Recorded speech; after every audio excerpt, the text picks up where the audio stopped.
Ora, viva! Seja bem-vindo a mais um espaço de entrevista, de debate, de conversa.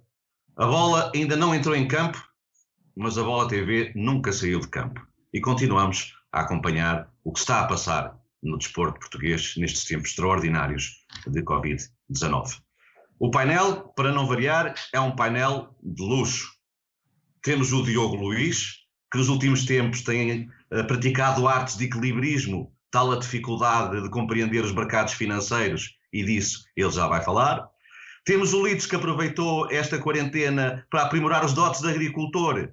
Também vamos falar sobre isso, para quem não acompanhou a semana passada. Vamos ver como é que estão estes dotes. E o Pedro Henriques, aquela máquina, que com Covid ou sem Covid, sempre no ativo, sempre a cuidar do físico, sempre a fazer outras coisas, não para. E o cartão vermelho que não sai do bolso. É verdade que o Covid-19 está a ser resistente à ordem de expulsão, mas onde respeitar o Pedro e a Covid há de ser mesmo expulso. Meus senhores, muito obrigado por estarem aqui de novo outra vez juntos, nestes momentos em que se discute o regresso ao futebol, e eu já estou a imaginar na minha cabeça aquela imagem das equipas a entrarem em campo para voltar. É verdade que ainda sem o público, sem o mundo sabe que, sem as papoilas saltitantes, sem o hino do Porto, sem aquela música, mas estou a imaginar já as equipas a entrar em campo e quem entra à frente das equipas? O árbitro. E então começo por ti, Pedro. Como é que tem sido estes últimos dias? Está tudo bem contigo? Conta-me. Sim, tudo tranquilo. Mantemos esta expectativa alta relativamente àquilo que vai acontecer relativamente ao futebol, que no fundo é isso que nos traz aqui, que nos une. Em termos pessoais, continuo naturalmente aqui a fazer as minhas atividades. Como disseste bem, continuo a treinar. Já treinava antes do Covid e continuo a treinar. Mas mais importante do que isso é, no fundo, tentar manter a tal sanidade mental que todos nós temos que ter nestes tempos, que é no sentido de não nos desligarmos das coisas que fazíamos, embora os estejamos a fazer de forma diferente e adaptados aos novos tempos. Eu acho que isso é o mais relevante e importante, naturalmente, para ultrapassarmos esta fase, este momento que agora, cada dia parece que é muito longo, mas se calhar daqui a um ano ou dois estaremos a olhar para isto de forma mais ligeira, no sentido que já passou e já estamos, enfim, noutros tempos, noutros mundos. Relativamente ao futebol, as expectativas são altas, é disso que hoje vamos aqui abordar, expectativas no sentido de que possamos rapidamente, entre aspas, retomar de alguma maneira o modelo. Vamos ver, amanhã, portanto, temos decisões importantes que vão ser, pelo menos, dirigidas ao país, para todo o país, no sentido das diversas atividades, onde estará incluído também o possível regresso do futebol, e vamos ver em que condições e com que condições o que é que saiu, portanto, destas reuniões. Mas eu estou muito convicto, e daqui a um bocadinho iremos abordar com certeza isso, de que em Portugal, porque Portugal não se pode, os países têm que andar a ritmos diferentes, não podemos comparar um país onde morreram menos de 1000 pessoas até neste momento com os outros países onde 1000 pessoas morrem por dia, e portanto os ritmos de regresso terão que ser claramente diferentes de uns para os outros no que diz respeito até ao modelo, à forma e aos timings. Por isso estou muito convicto que em Portugal, concreto e especificamente, vamos ter o final da competição. Qual o modelo? Vamos ver. Muito bem, mas já evidentemente vamos ter tempo para falar e abordar sobre isto. Há bocado, enfim, eu falei no Litos, que estava numa de agricultor. Isto porquê? Porque ele revelou-nos aqui na semana passada que está a tomar conta de uma casa de um vizinho que está no Canadá, está a aprender a arte da agricultura. Como é que é, Litos? Tens futuro como agricultor ou já desistes? Olá, boa noite. Cumprimentar a todos, cumprimentar também os telespectadores lá de casa. Olha, tenho mantido, eu tinha dito que era um bocadinho, tudo tinha sido a minha infância, o início da minha juventude, passava por isso, por aquilo que era as limitações que nós tínhamos, aquilo que era uma família com 8 filhos, no qual ainda se mantêm todos vivos, infelizmente os meus pais já não, mas era uma necessidade que nós tínhamos também, que era produzir algo também para ajudar em casa, embora o meu pai tivesse a função dele, o trabalho dele, como soldador, chefe soldador na grande empresa que era a Oliva, não é? que empregava 4 a 5 mil funcionários, mas depois necessitava para ter a sua horta, o seu quintal e até a criação de animais, que eram frangos, galinhas e patos e perus e aquelas coisas todas, coelhos, para que nós pudéssemos ter há algum à vontade na alimentação, e tínhamos, felizmente nunca faltou nada. Eu era de facto o mais novo e quando começaram todos os outros mais velhos a trabalhar, estas funções ficavam sempre para os mais novos, não é? Que era ajudar no campo, embora todos ajudassem, mas depois ter que regar, e aquilo eram secas tremendas, de horas a regar, tudo o que era necessário regar, ainda para mais no verão, que ainda a obrigação era maior. Mas depois foi um transfer para hoje, não é? Estes períodos que temos aqui mais mortos, e por aquilo que é também essa ausência desse meu vizinho, que estando imigrado há muitos anos, há mais de 50 anos no Canadá, está impedido de viajar para cá. Esta era uma altura que se calhar já cá estaria e estava novamente também a tomar conta do seu terreno, da sua vivenda, e ia também, como eu tinha dito, distribuindo pela comunidade. Hoje sinto-me eu nessa, não é obrigação, mas sinto-me contente por estar a tomar o lugar dele. Tenho feito essas compras, plantado as coisas, tenho aqui já coisas já em condições de serem distribuídas, as pessoas vão ou me pedem ou também têm acesso à casa e vão buscar. Estou um bocadinho mais irritado, porque alguma das coisas que plantei agora recentemente, alfaces, couves e feijão verde, os caracóis e as lesmas estão-me a dar cabo daquilo. Aqui com o meu vizinho, que também é engenheiro agrónomo, tem-me dado os produtos para tentarmos combater isto. Vamos lá ver se não me destrói esta última plantação para não estragar os alimentos para os vizinhos. De qualquer forma, o teu vizinho, quando chegar, vai encontrar um trabalho bem feito. Claramente. E, acima de tudo, pelo que eu percebi, há pessoas que também estão a beneficiar. Também é uma responsabilidade que tu assumes de estar a ajudar quem precisa. Até porque era essa, não era a função, nem a obrigação que ele tinha, mas ele tinha todo esse prazer em oferecer aos vizinhos tudo o que ia produzindo ali. Aqui, obviamente, que não é muito grande, mas ainda é um espaço que dá algum trabalho, ainda é quase, eu costumo dizer, quase que é 1 hora de rega, não é? Eu voltei aos velhos tempos, não é? Por isso ainda há algum tempo que se passa ali. O Diogo vai-se rindo, mas o Diogo também parece-me que os pais também têm assim uma coisa mais pequena também, que também lhe vai dando algumas coisas quando vem cá passar os fins de semana para esta zona da Charneca e da Marisol. Também algumas vezes leva para casa, que sabe muito bem, porque há uma coisa que muitas das vezes ele não me vai levar a mal, o meu vizinho João, do Canadá, ele tinha muito prazer em dizer sempre, da forma dele, que eram produtos biológicos, não é? Ele dizia sem químicas, não é? Sem produtos químicos. Esta é uma vantagem também para todos nós, que felizmente vamos tendo essa possibilidade de ter estes produtos sem estarem contaminados. Olha, Diogo, eu não sabia disso, pelos vistos também tens quem trate de uma outra horta e te brinde com os produtos. Conta-me lá o que eu não sei. De vez em quando eu tenho os meus sogros, o meu sogro tem um espaço maior, o meu pai não é muito grande, mas tem lá umas nésperas fabulosas.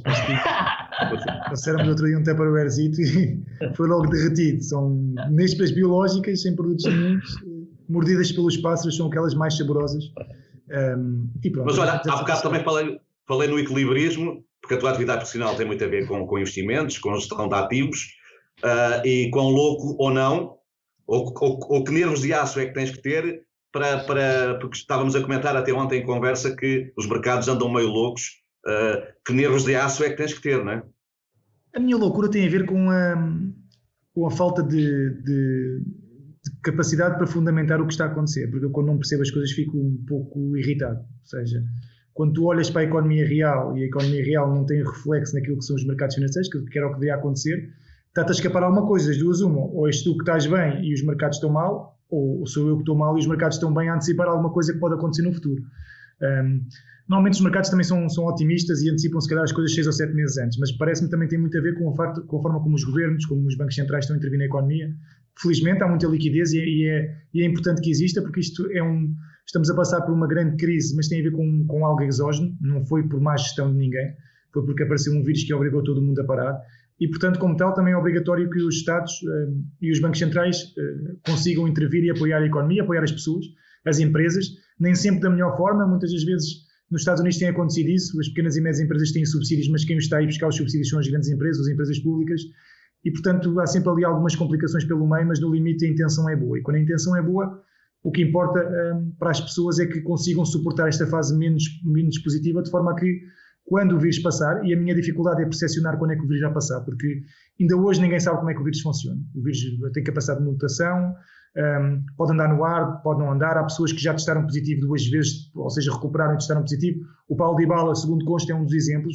E, portanto, essa incerteza é que pode causar aqui mais moça à economia, porque, caso contrário, se nós conseguíssemos começar a viver com o vírus, eu acredito que as coisas iriam naturalmente caminhar. Os países estão lentamente a reabrir, ainda bem que estão, mas, por exemplo, ontem a Alemanha reabriu, mas já veio reafirmar que, atenção, passem o tempo que puderem em casa, porque a taxa começou logo a aumentar. Em Portugal, nós temos que ter o cuidado adicional, e é importante passarmos esta mensagem, as pessoas ouvem-nos. Vai ser reaberta a economia, nós já estamos fartos de estar em casa, é uma realidade, mas temos que continuar com todos os cuidados e mais alguns, porque se não o tivermos, naturalmente isto pode escalar outra vez, e se escalar outra vez, o nosso problema é se o nosso SNS ficar entupido, e se ficar entupido aí sim podemos passar as dificuldades que estão a passar a Espanha e Itália, e podemos andar novamente para trás. Portanto, todo o cuidado é pouco, naturalmente vamos começar a sair, vamos ver a nossa vida, mas atenção, ainda não conhecemos bem este vírus e reforço aqui uma questão que é importante. França, Bélgica, Reino Unido, há crianças que estão a ter problemas com o vírus, problemas em termos de coração, crianças que têm, há um vírus, há uma doença qualquer que eu não me recordo o nome, começa por K qualquer coisa, que em função do coronavírus tem sido disputada e pode no limite levar à morte, e portanto nós não sabemos muito bem como funciona, e acima de tudo protejam-se a vós, protejam os vossos familiares. Se nós tivermos esse cuidado connosco próprios, naturalmente também vamos estar a ajudar a sociedade, porque todos em conjunto vamos estar a proteger e como um todo vamos caminhar no sentido correto. Meus senhores, muito obrigado por esta entradazinha. Eu chamei isto uma entradazinha, digamos, com pata negra com melão, para quem gosta, evidentemente. Vamos agora ao prato principal. Pedro, há bocado já estavas a entrar um bocadinho por aí. Ontem os presidentes, Liga, Federação, dos 3 grandes reuniram-se com o Primeiro-Ministro e com alguns ministros. Esta quinta-feira vai ser tomada, em princípio, uma decisão. Dos sinais que lês, daquilo que vais percebendo, daquilo que está a acontecer, o que é expectável que seja comunicado pelo Governo ou com a chancela, evidentemente, do Serviço Nacional de Saúde, da Direção-Geral de Saúde, quero dizer. Portanto, falando específica e concretamente no futebol e para Portugal, a minha convicção é que, em primeiro lugar, e até olhando para as datas iniciais e agora mais alargadas da própria UEFA, que passou daquela circunstância que tinha dito que até dia 3 de agosto as ligas ou as federações tinham que entregar as equipas que iam à Champions, isso já está ultrapassado. Colocou agora, se não estou em erro, o dia 25 ou 26 de maio. 25 de maio, para que as federações digam qual é o plano, o que significa que, independentemente de serem em julho, em agosto, em setembro, o que quer que seja, portanto, que haja um plano. Relativamente a Portugal, a minha convicção, até porque percebemos claramente com esta história da Nós e da Altice, ou Altice que já não, portanto, que ainda pagou o março, mas depois já não pagou mais, e que a nós já nem o mês de março pagou a todos os clubes, e que os clubes dependem para a sua sobrevivência exatamente desse dinheiro que vem também das transmissões televisivas, dos direitos de transmissões televisivas. Portanto, percebemos claramente que há aqui 2 planos a concorrer, mas isto é em todo lado, que é o plano da saúde e depois o outro lado que é, vamos chamar, economia. Mas aqui economia não é, o pessoal já fala, economia significa que pode haver desemprego, com o desemprego pode haver fome, com a fome pode haver mais delinquência e mais insegurança, e portanto há aqui um conjunto de fatores que nós percebemos quando falamos em economia, não é o dinheiro puro e duro, não é? É mais do que isso, é a sobrevivência das pessoas.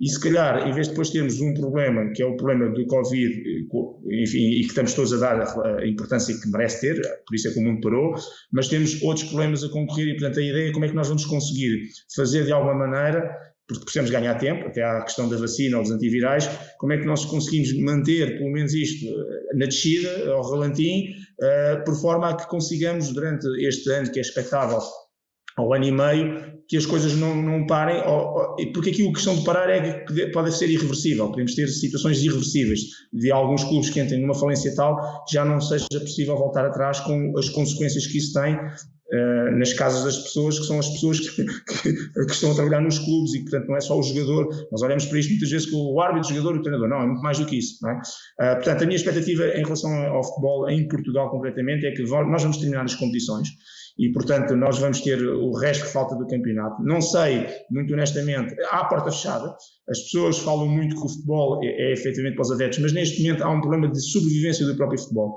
e acho que os adeptos compreendem, entre não irem aos estádios, vamos ver se eram os 90 jogos, aos tais 10 jornadas, ou outro modelo qualquer de play-off, o que quer que seja, o adepto vai entender muito bem que é preferível, se calhar agora, ficar em casa a ver o jogo pela televisão e permitir que os clubes sobrevivam e que haja o dinheiro que vem das transmissões televisivas, e mais importante, que é a questão, a gente fala muito da questão da verdade esportiva, eu acho que não há nenhum clube, independentemente do modelo que se adotasse para terminar a competição e atribuir um possível campeão. Aqui já não é a questão só de atribuir o campeão, até podíamos nem sequer atribuir campeão, mas alguém tem que ir à Champions, alguém tem que ir à UEFA, alguém tem que descer, e fosse qual fosse o modelo, aqueles que se sentissem prejudicados iriam sempre reclamar pela circunstância, e iríamos criar outro problema. Por isso é que eu acho que deve ser dentro de campo, mesmo que se altere as regras, entre aspas, mesmo que até agora se colocasse as 5 substituições, mesmo que agora se jogasse um play-off, mesmo que se jogasse só numa determinada região, em 2 ou 3 estádios ou 6, como se fala, eu acho que todos os clubes preferem que haja o término da competição,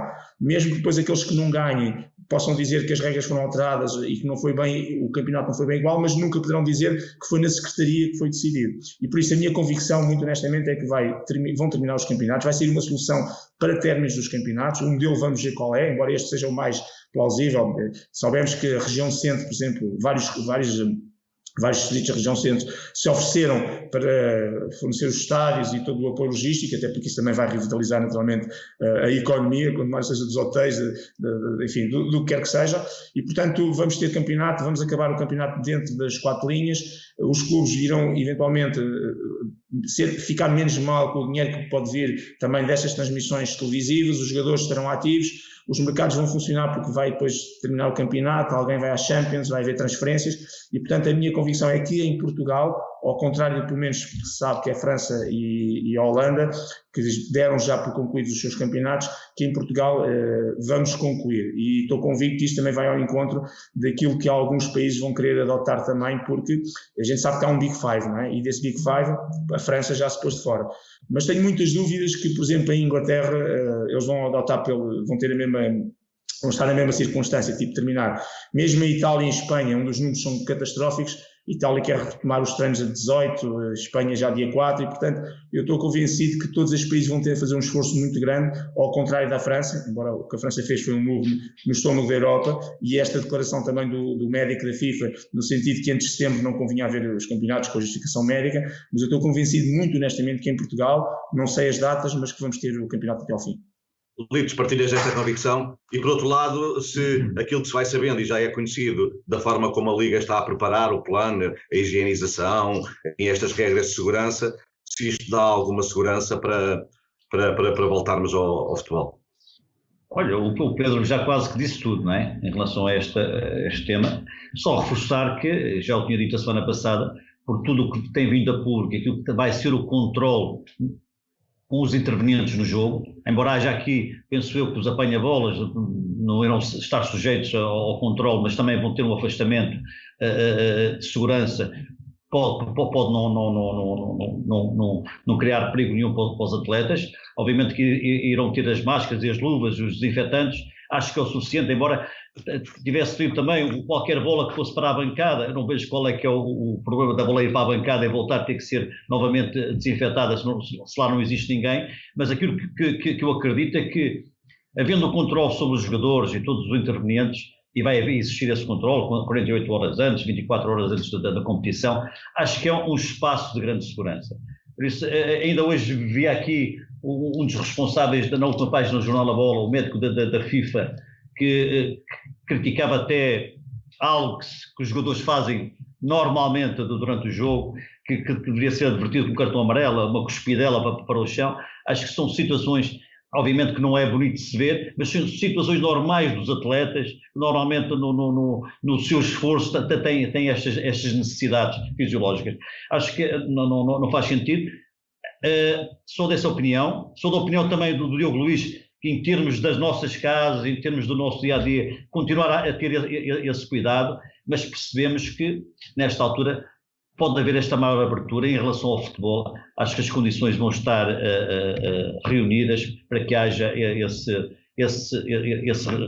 recomeço dos campeonatos, para que isto possa terminar, porque sabíamos que isto ia dar sempre contestação, iria haver sempre alguém que não iria ficar feliz com a decisão de terminar os campeonatos, embora não sabemos qual vai ser essa decisão no dia de amanhã. Pode acontecer também que os responsáveis pela saúde achem que não há condições. Tanto quanto sei, o responsável pelo comitê já se pronunciou também dizendo, como o Comitê Olímpico, não é? Pronunciou-se dizendo que não havia condições para qualquer desporto que houvesse contacto.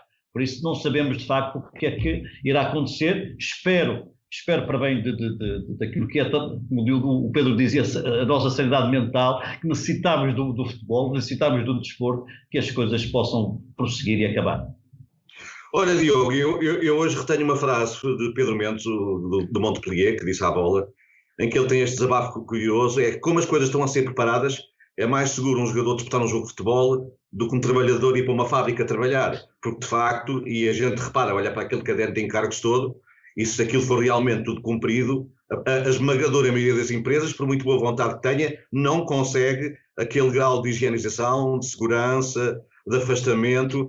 Portanto, até que ponto tu achas que o que a Liga está de segurança, acima de tudo, a quem tem que dar em primeiro lugar, que é aos profissionais e aos intervenientes, e no fundo, se tens alguma dúvida ainda, se gostava de ver mais algum aspecto esclarecido, isso também se acreditas ou não que a solução será óbvia, o regresso do futebol. Olha, essa é a solução que todos queríamos que acontecesse. Não sei se vai acontecer, depende das questões sanitárias. Em França eliminaram por completo. Se calhar porque têm a noção que os casos ainda estão a crescer. No Reino Unido, apesar de terem a intenção de não deixarem cair as competições, porque têm a noção da dimensão que o futebol representa na economia e nos próprios clubes, a forma como se estão a desenrolar os acontecimentos, em minha opinião, poderá ser complicado. Porque, repara, aqui em Portugal eu percebo e concordo com o Pedro e com o Litos. Dentro das 4 linhas não vejo grandes entraves, vai estar tudo devidamente controlado. Não vão estar pessoas na bancada, os jogadores vão ser analisados, as pessoas, aqueles que são fundamentais na organização também. O problema, em minha opinião, é a mensagem que passa para a sociedade e a parte fora do Estado. Porque nós sabemos que o futebol vive de emoções e nós sabemos que existem pessoas que andam atrás dos clubes para todo lado. Imagina o que é tu fazeres um mini campeonato no Algarve ou na Zona Centro. Eu não acredito que os adeptos não se vão deslocar para lá, para apoiar as equipas. E, portanto, esse é que é um grande perigo, é saber se conseguem controlar ou não os adeptos. Porque, repara, se tivessem certeza absoluta que nenhum adepto iria atrás das equipas, eu acho que aí fazia-se o futebol, até porque quem está em casa tinha um dia muito mais animado. Íamos ter futebol todos os dias, jogos, depois também restava saber se ia dar em canal aberto ou não, mas é mais uma condicionante, mais uma questão para nos preocuparmos, e nós temos que nos preocupar com todos os pormenores e mais alguns. Agora, eu tenho essa quase certeza absoluta, se isso acontecesse, se os adeptos não fossem atrás das equipas, se houvesse essa certeza absoluta, se os adeptos ficassem em suas casas e não se fossem juntar em cafés para ver jogos, e por isso é que eu digo em sinal aberto ou não, porque se não for em sinal aberto corremos o risco de ter grandes aglomerados nos cafés para ver os jogos. E isso pode novamente fazer um retrocesso naquele trabalho que temos a vindo a fazer e bem feito de controlar o vírus em Portugal. Se não tivermos a certeza absoluta, aí sim pode haver aqui uma decisão contrária. Agora, sabemos que os nossos governantes têm noção da importância do futebol na economia, têm noção da importância de terminar as competições, sobretudo para a saúde financeira, e como diz o Pedro e bem, nós temos que nos preocupar em controlar o vírus, mas também temos que nos preocupar com a vertente económica. E nós temos que tentar encontrar aqui um equilíbrio. Mas esse equilíbrio poderá perder o controle se efetivamente muita gente começarmos a ter aglomerados de pessoas para ver jogos de futebol ou ir atrás das equipas, e eu acho que é esse o ponto em que está a gerar aqui algum desconforto. E por isso é que em França, na minha opinião, os jogos não acontecem, é por causa dos aglomerados, não tem a ver com a segurança dos jogadores ou não, das famílias, com os riscos que podem ou não acontecer, tem a ver sobretudo com a noção de que se houvesse futebol, as pessoas perdem o controle, as pessoas vão atrás das emoções, e com certeza juntavam-se para apoiar, e portanto desse ponto de vista poderia condicionar novamente aquele trabalho que tem vindo a ser bem feito por parte dos países europeus, alguns com maiores dificuldades, outros com menores, mas no nosso caso um belíssimo trabalho de controle do vírus. Pedro, há bocado o Lito estava a dizer, enfim, com alguma ironia, porque de facto, no fundo a ironia está nas declarações, o chefe do Departamento Médico da FIFA, quando sugere que uma cuspidela em campo seja advertida com cartão amarelo. Isto para um árbitro deve fazer uma grande confusão ou não? Vocês quantos olhos têm? Só 2 que eu conte. Mesmo seria difícil aplicar uma medida destas. Claro. Daria uma brincadeira. Sim, não faz sentido. Eu posso perceber que neste momento circunstâncias como estas, por exemplo, de fazer com que os jogadores percebam, os jogadores e os próprios árbitros, as pessoas que estão dentro do terreno de jogo, que se calhar não se deve cuspir para o chão e, portanto, deve ser mais um dos cuidados que eventualmente se deve tomar, isso eu compreendo, e que se faça uma campanha nesse sentido. Agora, não conseguimos mudar um ato que é praticamente automático. Estamos a correr, estamos a suar, estamos em esforço, temos saliva e muitas vezes na concentração do jogo o que mais sai é exatamente esse tipo de circunstância, que não é por uma questão de uma pessoa ser mal educada ou ter falta de higiene. É um ato muito normal e natural de quem está em esforço, e quem está em esforço sabe que isso muitas vezes pode acontecer. Seria perfeitamente ridículo, do meu ponto de vista, obrigar, entre aspas, a colocar-se isto como regra na lei 12, que é onde estão os cartões amarelos. Agora o árbitro tinha que estar, quer dizer, o árbitro tem que se preocupar é assinalar o pontapé de penalti fora de jogo, isso já não é fácil. Agora estar a olhar para os jogadores que cospem, e depois ia acontecer uma circunstância que era, o árbitro até podia ver um jogador que estaria com a bola no campo de visão dele, não estava a ver os outros 19, 18, 17 que estavam nas suas costas e que estariam a cuspir e que o árbitro não ia ver, e depois lá era mais um problema acrescido. Mostrou o cartão amarelo ao jogador do Bolonense e não mostrou a Vitória de Setúbal. Portanto, isso não faz sentido. Eu percebo que no retomar, que todos esses cuidados sejam importantes e que os jogadores e os árbitros tenham realmente essas medidas todas da higienização, de lavar as mãos, para tudo isso que nós temos vindo a falar, e que, portanto, que haja cada vez mais cuidados e que os cuidados sejam redobrados e triplicados, e que esse seja mais um fator. Evitem ao máximo cuspir no chão por causa exatamente das gotículas, das partículas, etc.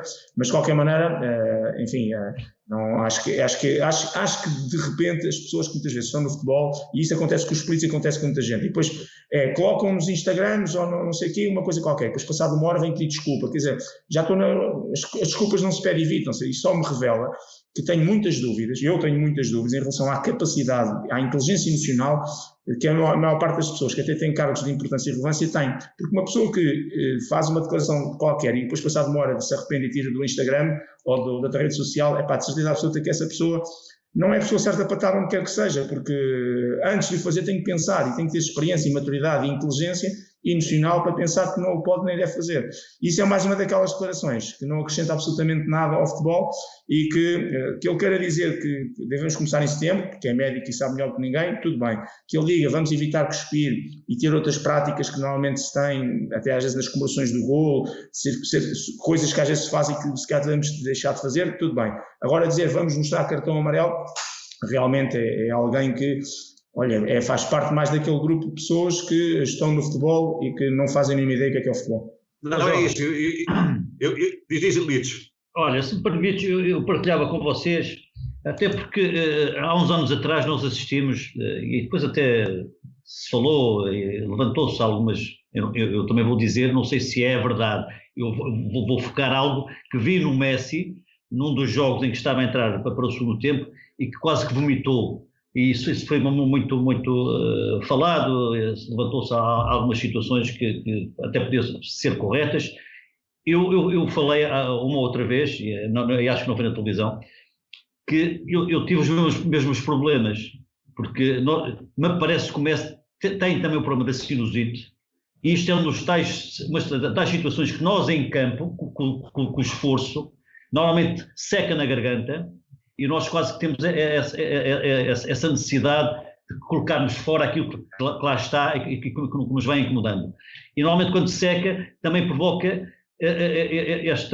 estes vômitos, porque nós não conseguimos livrar-nos do próprio pus que está seco na garganta.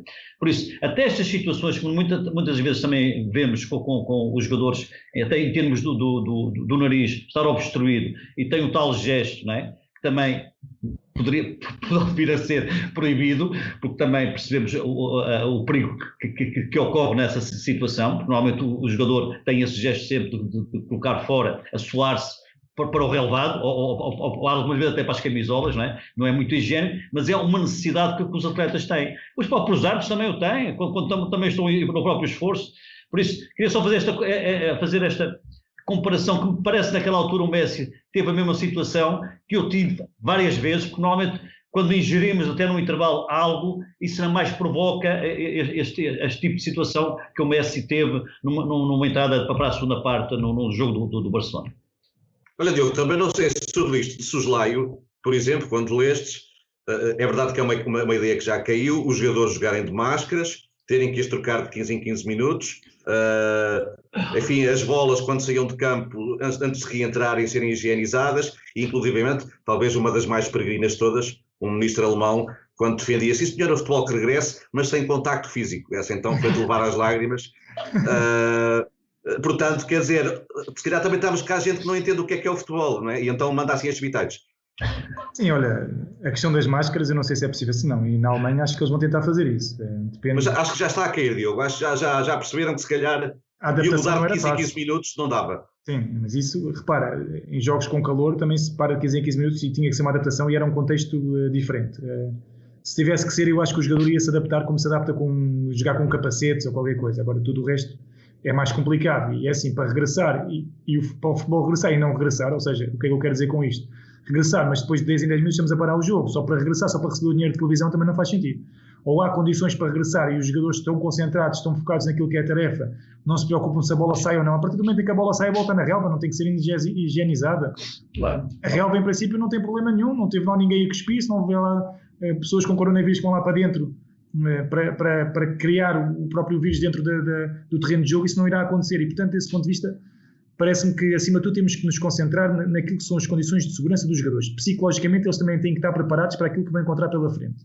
Depois também é suavizar um pouco, quer dizer, não podemos viver no medo, nós vamos ter que ultrapassar o vírus, nós vamos ter que abrir a economia lentamente, mas vamos. E os jogadores também têm essa capacidade, o desporto, o futebol tem essa capacidade. Se nós reiniciarmos as competições, eu acho que a população vai perder um pouco o medo. Agora, não podemos reiniciar as competições sem condições. Eu acho que esse é que é o fundamental. O que é que são condições? É como disse há pouco, não só pensar nos intervenientes do jogo, e eu acho que é muito mais pensar naquilo que está extra-jogo. Porque é muito fácil, entre aspas, controlar aqueles que estão dentro do jogo. Controlar as pessoas da organização, os apanha-bolas, os árbitros, fazer as equipas entrar à vez, os balneários. Agora, tudo o que está extra-jogo cá fora é que é mais difícil. E acho que é essa a função das organizações, do Estado, da Liga, da Federação, é pensar muito mais nisso, é pensar nos adeptos. E depois, por que não? Liga, Federação e clubes, pensar também nos adeptos no outro ponto, é dar-lhes o carinho. Já que eles não vão aos jogos, porque o mais importante neste momento é acabar a competição e a vertente financeira. Fazer como fez o Midland, uma ideia inovadora, nós já falámos sobre isso, imaginação, criatividade. No parque de estacionamento vai colocar painéis gigantes e vai fazer um futebol drive-in, que é, as pessoas vão nos seus próprios carros, estão juntas umas com as outras, mas com os vidros fechados e portanto não têm contacto. E se houver golos, os jogadores também vão sentir o apoio dos adeptos, porque eles vão estar a apitar. Portanto, é um conceito diferente, é uma experiência diferente. E os adeptos também têm que ter este tipo de situações, também têm que ser proporcionadas experiências diferentes aos adeptos, com imaginação, com criatividade. E este é um momento de crise, mas é um momento de oportunidades. Por que não também criar algo deste género em Portugal, pensar um pouco se é possível ou não concretizar, qual é que é o investimento ou não, mas apesar de tudo, não deixar de ter o carinho para os adeptos. E eu acho que isso é importante.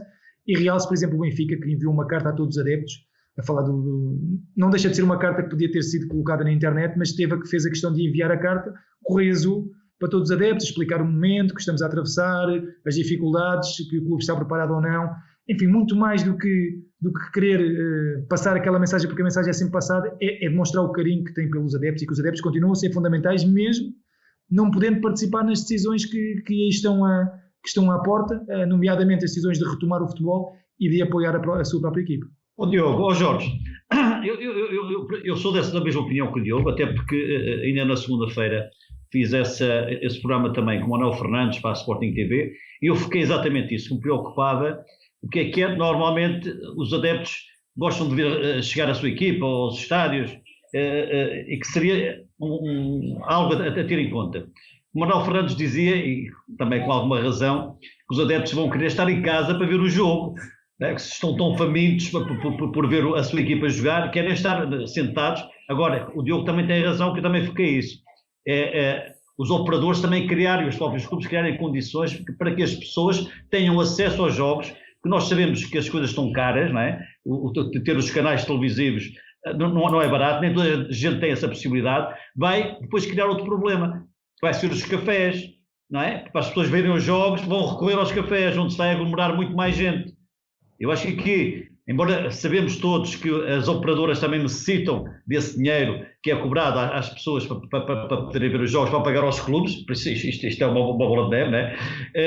Mas era importante que se criasse pelo menos um preço mais acessível para que as pessoas pudessem ter acesso aos jogos em sua casa, para não haver estas aglomerações. Litos, eu aproveito até para dar uma sugestão em relação ao que é isso, que de facto é um problema. Uma das soluções é ouvirmos o nosso Fernando António nos jogos ao minuto, claro, que a Bola TV não deixará também de fazer. Enfim, também mais uma solução para as pessoas. Pedro, eu regresso a ti das conversas que tens tido com os árbitros, daquilo que sabes que está a ser preparado ao nível da arbitragem. Os árbitros neste momento, primeiro, estão ou não ansiosos para voltar a dirigir? Acredito que sim. E estão ou não seguros? Que conversa é que estão a Liga está a ter com eles, a Comissão está a ser preparado para os árbitros, e se eles se sentem confiantes para regressar ao relvado? Sim, de uma maneira geral sim. Portanto, há algumas medidas que estão a ser tomadas. Por exemplo, uma última, recebi até o mail ontem, estão a ser preparadas um conjunto de videoconferências, chamamos assim, de formação, em que inclui não só, ou seja, todos os árbitros. Aliás, o tema é todos os árbitros, é assim uma expressão abrangente, ou seja, em que os formadores estão a dar formação ao árbitro de Primeira Liga, mas ao mesmo tempo o árbitro distrital, qualquer distrito pode ter acesso, e hoje através das plataformas naturalmente isso é viável e é possível. Portanto, no fundo, algo que não se poderia fazer numa circunstância normal de presencial, naturalmente. E, portanto, digamos que a parte mais académica, o continuar a estudar a bola na mão e o penalti, etc., esse trabalho teórico continua a ser feito. Tem havido iniciativas como nunca houve. Eu sistematicamente, aliás, e daí também teres feito aquele introito no princípio, todos os dias à noite estou a fazer diretos para a arbitragem, com treinadores, com jogadores, e, portanto, nunca houve tanta partilha, tanta conversa como há agora, pelo menos num plano académico. Os árbitros estão naturalmente ansiosos por regressar, como também já tínhamos aqui abordado. Para o árbitro, também há treino de conjunto, mas aquela questão que uma equipa tem do 4-3-3, o 4-4-2, ou seja, o aspecto tático que envolve o processo de 11 jogadores, para a equipa de arbitragem é um bocadinho diferente, ou seja, o árbitro atualmente que esteja a trabalhar, e estão todos, a sua condição física, mesmo com condições diferentes, trabalhando a força, a resistência, a velocidade, etc., e isso é possível, está, de certa forma, a trabalhar uma das componentes mais importantes para depois regressar ao campo. É lógico que correr dentro da relva e fazer as suas diagonais não é a mesma coisa que correr ou numa passadeira em casa, mas digamos que os índices de condição física por si só podem ser, por parte da equipa de arbitragem, mantidos num patamar de 80% a 90%, o que significa que é um trabalho mais fácil do que as equipas que, para além destes aspectos, que é regressaram aos treinos para fazer o seu trabalho individual, precisam do conjunto, precisam dos triângulos, dos losangos, da penetração, da contenção, das coberturas ofensivas, e precisam de trabalhar em conjunto. Portanto, os árbitros nesse aspecto são tranquilos. Nós tivemos apenas um caso conhecido a nível de Primeira Liga, de um árbitro que testou positivo para o Covid, foi o Fábio Veríssimo, porque foi a Inglaterra, foi a Itália, num jogo que depois acabou por não se realizar, mas tanto quanto sei até nem foi por aí, que foi até numa relação familiar que acabou por estar positivo. Também sei que já está recuperado, sei que está bem. A única coisa que sentiu até, curiosamente, em termos de sintomas, também sendo partilhar estas coisas, foi a questão das dores no corpo, portanto não teve muito mais sintomas do que isso, e portanto felizmente ultrapassou. Mas isto para te dizer que os árbitros estão, isto estamos a falar de futebol profissional, porque as outras competições não se vão realizar, e portanto os árbitros que não são do futebol profissional já não vão regressar para esta época. Mas os árbitros de futebol profissional estão perfeitamente tranquilos nesse aspecto. Para eles é fácil, até porque são modelos muitas vezes já testados, os campeonatos geral, o campeonato do mundo, e até internamente. O que os árbitros fazem nos inícios das épocas é muitas vezes ir para o Luso, para o Vimeiro, para Melgaço, para estar ali 7, 8, 9, 10 dias, entre aspas, fechados, num complexo, e praticamente estão no hotel e só saem para os campos para fazer os treinos. E aqui será provavelmente um modelo muito, muito parecido. Portugal, ao contrário dos outros países, vou reforçar aqui esta ideia, e uma vez mais nós nesse aspecto estamos na vanguarda. Há países que neste momento, penso que até é o caso dos gregos, não têm condições para assegurar o vídeo-árbitro, porque o vídeo-árbitro é uma sala em que começam a entrar 3 pessoas, o técnico, o VAR e o AVAR, e nós em Portugal, além de termos 6 salas, uma delas com condições super especiais, temos 5 salas mais uma sala, onde podem ser colocadas estas pessoas com os distanciamentos sociais e com a parte técnica a funcionar. Portanto, o que significa que até a questão do vídeo, a não ser que tivéssemos os 9 jogos ao mesmo tempo, o que não vai acontecer, e portanto, e mesmo assim havia condições para resolver isso. Portanto, temos uma cidade do futebol com o vídeo-árbitro, temos portanto, todas as condições criadas para que quer a questão do vídeo-árbitro, quer depois os árbitros a arbitrarem os jogos dentro de campo, o possam fazer. E, portanto, a ansiedade que existe é igual para todos, até porque quem gosta de futebol, por muito que a gente jogue na PlayStation e veja jogos e vídeos, não há nada como ir para dentro do terreno de jogo, os jogadores jogarem, os árbitros arbitrarem, os treinadores darem as suas instruções. Mas, de qualquer maneira, penso que de todos aqueles que têm que regressar ao terreno, a arbitragem é garantidamente é o grupo que não vai dar, tem restrições, mas não vai dar grande problema sob o ponto de vista, enfim, de alguma dificuldade acrescida, como naturalmente as equipas têm, porque têm que trabalhar os aspectos táticos e o trabalho conjunto. Pedro, agora, Jorge, diz. Permites-me. Pedro, achavas que, até porque já foram realizados em diferentes alturas da época, principalmente no início da época, os facultados também fazem o seu estágio, achas que seria aconselhável esse estágio agora ficarem a Rio Maior, em Quiais, fosse onde fosse, um local onde pudessem se concentrar os árbitros durante este tempo? Porque tu dizes e conheces melhor do que eu. Isso às vezes também questiono se todos terão as melhores condições para treinar no seu dia-a-dia. Isso não era também aconselhável, embora reconheça que estar distante agora quase da família, quase 1 mês e meio, ou 2 meses, também não é benéfico para ninguém, não é? Mas se seria aconselhável, até porque isto também foi falado em relação às equipas, se não era aconselhável agora concentrarem-se naqueles que têm as academias e ficarem concentrados durante esse tempo até ao final, para não correrem riscos. O que é que tu achavas disto? Já agora, brincando um bocadinho, eu acho que neste momento aquilo que os árbitros e os jogadores querem é estar 1 mês e meio fora das famílias. Agora, estou a brincar. Isto na perspectiva que o pessoal agora quer é bola e futebol, e depois de viverem 24 horas todos juntos, agora até ia saber bem. Era ali um intervalo até era bom para os casamentos. Estou a brincar um bocadinho. Mas a dizer o seguinte, os árbitros, eu penso que tu entendes isso e compreendes.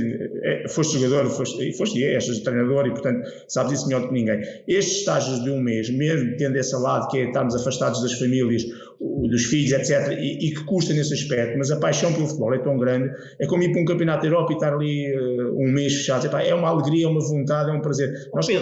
Desculpa, é que até vai haver semanas, se isto reiniciar, com jogos a quarta e a domingo. Isso até fazer mais sentido estar. Portanto, eu vou ser rápido, até porque há mais coisas para falar, mais assuntos, mas para dizer o seguinte: este tipo de circunstância em que vamos todos para a cidade do futebol, para o Rio Maior ou outra coisa qualquer, iria ser muito benéfico até para os árbitros poderem fazer, até para ganharem tempo, para poderem, ou seja, em vez de regressarem em casa, regressam ao seu centro de estágio e iriam ganhar horas extraordinárias de trabalho, ou seja, tudo aquilo que não se fez agora podia ser muito facilmente recuperado, porque os árbitros estavam só focados num aspecto. Não tinham de estar preocupados, neste caso concreto, com ir às compras, com a família, com os almoços, com os jantares, coisas que são normais e mundanas, e as famílias estão preparadas também para perceber que têm em casa um jogador, um árbitro, que há momentos que isso tem que acontecer, e portanto esses sacrifícios valem por depois o outro bem-estar que também os árbitros e os jogadores podem depois proporcionar às famílias quando regressar as férias e quando estiverem todos em conjunto. Portanto, isso é uma questão que eu acho que até ia trazer benefício para os árbitros estar neste momento 1 mês ou 1 mês e meio confinados num espaço, com condições,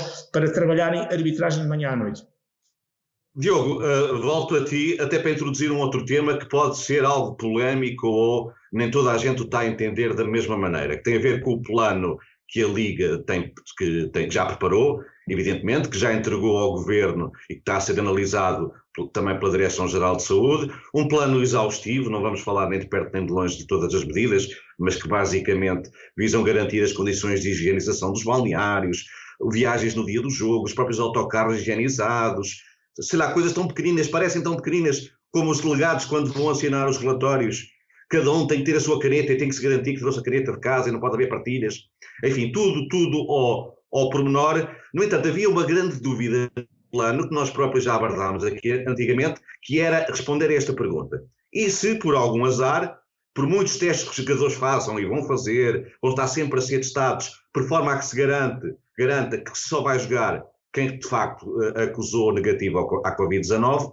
mas se houver algum azar com algum jogador que fique infectado, e a gente tinha a dúvida, o campeonato para de novo, o que é que vamos fazer? A resposta veio nesta última clarificação, neste último caderno de encargos, digamos assim, quando se compara alguém que foi infectado e que deu positivo, como alguém que se lesionou. Entra na baixa das lesões, fica 2 semanas em quarentena, ele sim, mas o resto da equipa não fica e o futebol segue-se e percebe-se na perspectiva de, evidentemente, não passaria na cabeça de ninguém arrancar agora a operação, depois parar imediatamente, depois voltar. Mas, Diogo, o que é que te parece esta interpretação e a resposta que é dada ao facto de e se um jogador acusar positivo?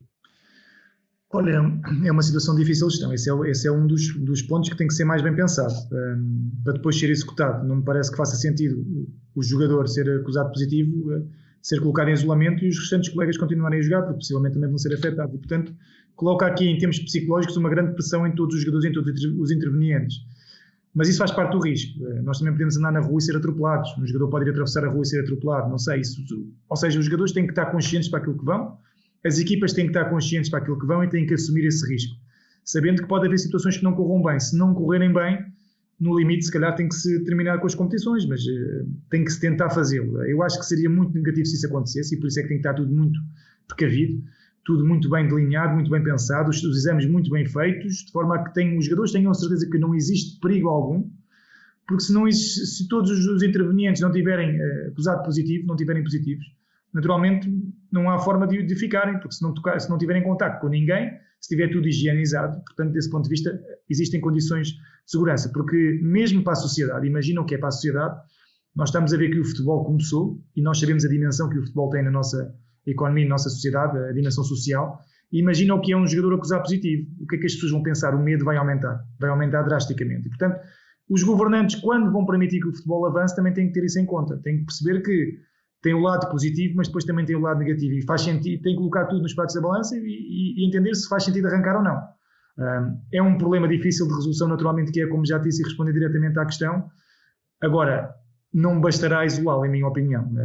E a acontecer, se calhar, essa equipa ficará logo de fora, porque duvido que as outras equipas depois queiram jogar contra essa equipa, porque se há um que tem positivo, todos os outros também podem ter.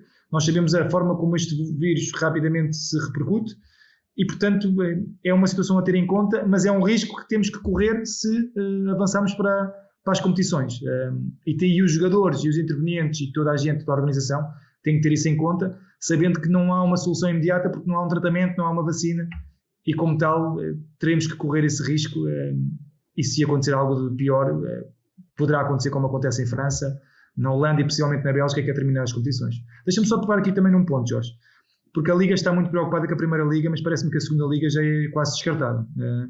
E esse é um ponto também importante, ou seja, se nós estamos a pensar voltar ao futebol profissional, a Segunda Liga poderá ser semi-profissional para mim, mas é considerada uma liga profissional e, portanto, há aqui muitos clubes que também tiveram a lutar para subir divisão e que estão em posições de subida, há outros que estão lá próximos e que também não vão compactuar ou não vão aceitar de bom grado que uma Primeira Liga se jogue, porque o futebol pode regressar, mas uma Segunda Liga não. Ou seja, se há condições para uma Primeira Liga, também se calhar terá que haver condições para uma Segunda Liga. Ou se não é dizer logo que a Segunda Liga vai ser reestruturada, que não vai ser profissional, vai ser semi-profissional ou amadora, que se calhar é o que faz sentido em função do nosso país, das condições económicas que temos e das condições económicas dos clubes, mas acima de tudo assumir essa responsabilidade, porque senão vai criar aqui também algum impacto negativo e vai criar aqui algum burburinho e há muitos que se vão sentir injustiçados. Diogo. Olha, Diogo, só em benefício da conversa, de tema, porque realmente vamos mudar para isto da Liga 2, só até partilhar com vocês e com alguns telespectadores, mais do que a minha opinião, algumas informações que também hoje de manhã pude mais ou menos constatar por uma ronda. Eu estou convencido que a Liga 2 não regressa mesmo. Não há nenhuma decisão, eu estou absolutamente convencido que não. Ao que sei, os clubes da Segunda Liga foram, e apesar de tudo, a maioria concorda com a decisão de não regresso. E as razões é mais ou menos simples. O Diogo tem razão quando diz que ainda há clubes que têm interesses, e esses, por exemplo, o Feirense,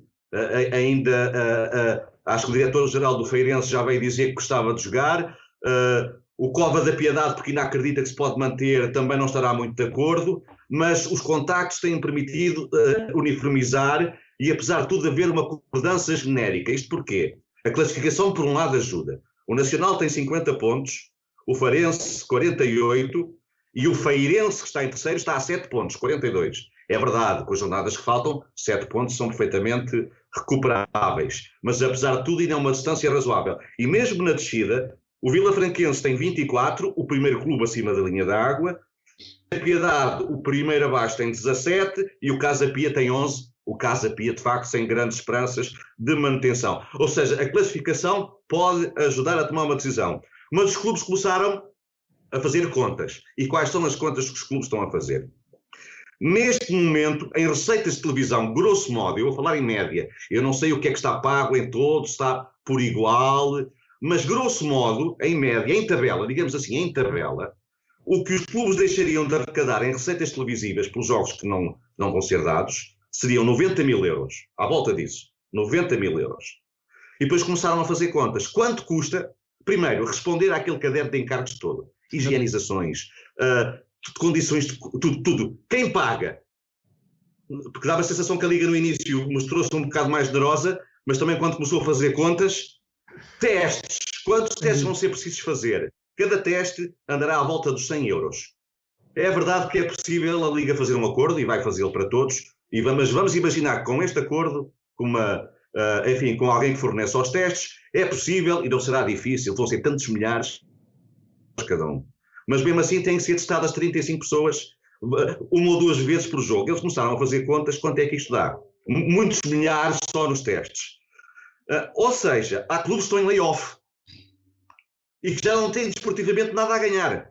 É só mesmo para cumprir calendário. Ora, se volta à competição, têm que levantar o layoff. E isto tem custos. Ou seja, os clubes começaram a fazer contas e entre os 90 mil euros que iam receber, que perdem de receitas. Porque, evidentemente, todos nós sabemos que a Liga 2, em termos de receitas televisivas, é uma banheira ao pé de um oceano. Entre o dinheiro que deixam de ganhar das receitas e o que tinham que gastar entre levantamento de layoff, realização de testes aos jogadores e responder àquele caderno de encargos todos, se calhar, para muitos clubes, se não para a maioria, fica mais caro o regresso do que propriamente jogar. Daí eu entender, até por questões logísticas, evidentemente que as contas do Governo e da Direção-Geral de Saúde não passam por... Se já não é fácil garantir 90 jogos, para 180 é mais difícil, mas se calhar eu estou convencido que a Liga 2 não volta mesmo, não haverá muito barulho tirando um ou outro clube, de maneira, peço desculpa interromper-te, Lides, apenas entendi, porque este era um assunto que a gente ia falar em benefício da discussão. Jorge, era exatamente essa a questão que eu ia colocar, até porque já tinha feito na semana passada. Quais são os clubes que iam ter, e mesmo na Primeira Liga, quais são os clubes que vão ter condições para todos estes gastos? Mas a Primeira Liga há mais receitas. Mas por isso é que eu dizia, até falava-se dos valores da UEFA que poderia ajudar os clubes, mas nesse aspecto eu disse sempre que a Liga, o Estado, não sei se o Estado se vai chegar à frente em relação a isto para os clubes, mas a Liga e a Federação vão ter que ajudar, porque nem todos os clubes têm as condições dos grandes para todos estes custos. Eu nem fazia ideia da quantidade de valor. Sabemos que o teste do Covid era à volta de 100 euros, não é? Mas o que é que isto ia ser quase todos os dias? Tinha que ser feito para estar a controlar permanentemente os jogadores. E eu sabia perfeitamente, se já estamos a falar da Primeira Liga e aqueles clubes têm menos condições, o que é que seria na Segunda Liga? Era isso que eu ia colocar em cima da mesa, depois do que o Diogo tinha falado, e bem, porque não há condições nesta altura, não há, e tu foste bem analisar esses valores que tinham a receber e aquilo que seriam os custos, obviamente não faz sentido nenhum, e fazem muito bem, compreendo perfeitamente os responsáveis do Feirense, achavam que poderiam chegar um pouco à frente, estavam a recuperar na tabela classificativa, estavam a ter jogos, uma série de vitórias consecutivas, mas acho que não há necessidade, e acho que foi essa decisão que vão tomar, não há necessidade de correr riscos, porque vai ser correr riscos, porque não vão ter capacidade nem condições em termos de estádio, balneários e de posto médico para prosseguirem perante esta pandemia que está a existir e que sabemos que é perigosa. Acho que é uma tomada de decisão acertada, é mandarem toda a gente de férias, os rapazes que vão de férias, e tenham cuidado,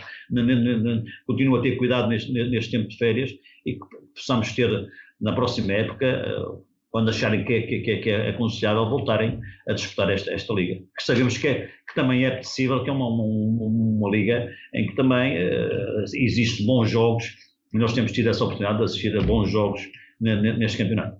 Jorge, deixa-me só dizer, era aqui que eu queria chegar. Então, se calhar, não estão criadas as condições para haver futebol profissional. Estão criadas as condições para que os clubes possam recuperar alguma coisa financeiramente. Acho que é um bocadinho por aí, porque se houvessem condições, se o país já pudesse andar, jogavam-se as duas ligas. E, portanto, é este o ponto que eu quero chegar. É o tal equilíbrio saúde-financeiro. Na segunda liga, esse equilíbrio pende mais para a saúde. Na primeira liga já cai para o meio. E se já cai para o meio, já faz sentido, se calhar, fazer um esforço sabendo daqueles riscos que falámos há pouco, que é se houver um jogador infectado, o que é que vai acontecer? E, portanto, era aí que eu queria chegar. Efetivamente, apesar de haver alguns clubes, e tu falaste, por exemplo, do Vila Franquense e do Cova da Piedade, nas últimas jornadas o Cova da Piedade recuperou inúmeros pontos face ao Vila Franquense, portanto ainda poderia estar na luta. Mas são as circunstâncias. A Liga não se disputa. Agora, o Governo e as entidades competentes estão a tentar que se concretize a Primeira Liga, porque é para termos em termos financeiros que os clubes consigam sobreviver a esta crise que estamos a atravessar. Basicamente tem muito a ver com isso. Muito mais do que a vertente esportiva, porque repara, no limite, se terminasse o campeonato, não havia campeão. É como na Holanda, não há campeão. Os dois têm os mesmos pontos, diferença de golos. Aqui estamos a falar de um ponto de diferença, não há campeão. É um ano excepcional, foi um ano em que muita coisa aconteceu e parou o mundo. Agora, em termos financeiros as coisas mudam e, portanto, é aquela coisa da balança e nós temos que colocar, sabendo o que é que se ganha, quais é que são os riscos e quais é que são as compensações. Luís, ias a falar? Olha, isto até focando aquilo e buscando o caso que nós, infelizmente, tivemos na Primeira Liga, o caso daquela virose, acho que foi uma virose, no Vitória de Setúbal, que aconteceu na semana que antecedeu o jogo do Sporting. Aquilo que o Diogo falava, estamos a falar de um caso que vai ser isolado. Até se forem 4, 5, 7 jogadores, de um momento para o outro, o que é que a Liga vai determinar? Se a partir dali termina o campeonato ou se é só aquela equipa que vai isolar os 7 ou 8 jogadores, como é que isto vai ser decidido também? Isto tem que ficar bem definido, se houver o reatamento do campeonato, qual vai ser a decisão a ser tomada perante um cenário deste, se estarem 7 ou 8 ou 10 jogadores contaminados. E todos têm que aceitar, no imediato, antes de começar as competições, porque é para depois poderem executá-lo. Ou seja, se acontecer na sua equipa, isto vai acontecer à tua equipa e ficas sem 10 jogadores. E os outros aceitam jogar contra eles. Tem que ficar logo esclarecido e assinado. É evidente que isto vai ser alvo de... Basta, por exemplo, que a Direção-Geral de Saúde se oponha claramente a essa medida, e aí tem que haver um recuo. Isto é apenas a versão final da proposta, não a versão final do que vai acontecer, isso vai ser também. Mas, Pedro, de facto não é fácil,